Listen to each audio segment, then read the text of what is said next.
You've gotten to share the ring with so many people over the course of your career. Who have been some of your favorite opponents? Um, Dreamer, Steve Carino, because Steve and I are still best friends today. Jerry Lynn. Um, Trying to think.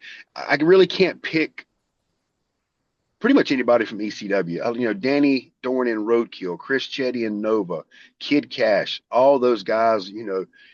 If I can name 20 guys from ECW and I would put them in my top 10, if that even makes sense.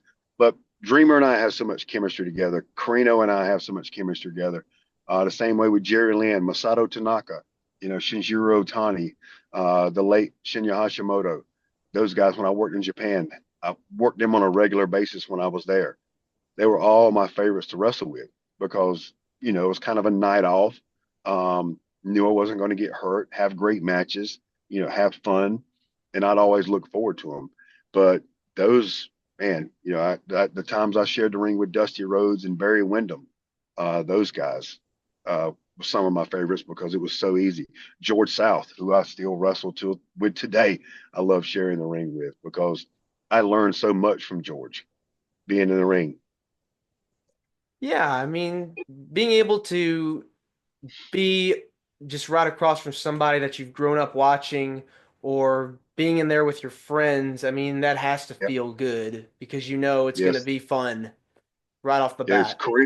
Carino and I, we always, when we wrestle each other, me more than him, I always beat him up in the ring. And it's just, I'm a lot more stiffer than I am with him. And I'll do things just, I want to say to piss him off, but it's to make me laugh because he gets angry if I kick him too hard or punch him too hard and then apologize a little bit later. He's like, you're such a dick because I just do it if you can't beat up your best friend, who can you beat up? So, Yeah, it's when you're doing this for a long time and you're stepping in the ring with someone that you've worked with and have known over the years, uh, it's like a night off. yeah.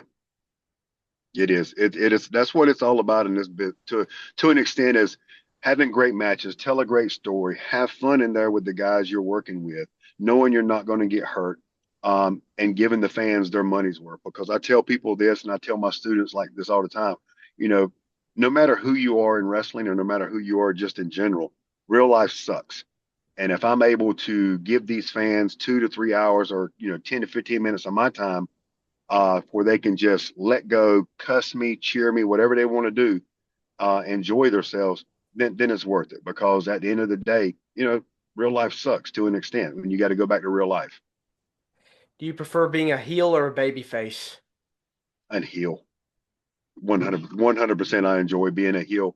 It's so much more fun because the people get to cuss you out and call you all kinds of names. I've had kids cuss me out. I've had old women cuss me out and hit me with umbrellas. You know, like what the hell? I'm just thinking these are like women older than my mom hit me. But I'm doing my job. I had a guy meet me at WrestleMania at one of the WrestleManias, and he's like, "I used to hate you at ECW because of." And I was like, "Well, then I did my job. If you hated me, and I did my job."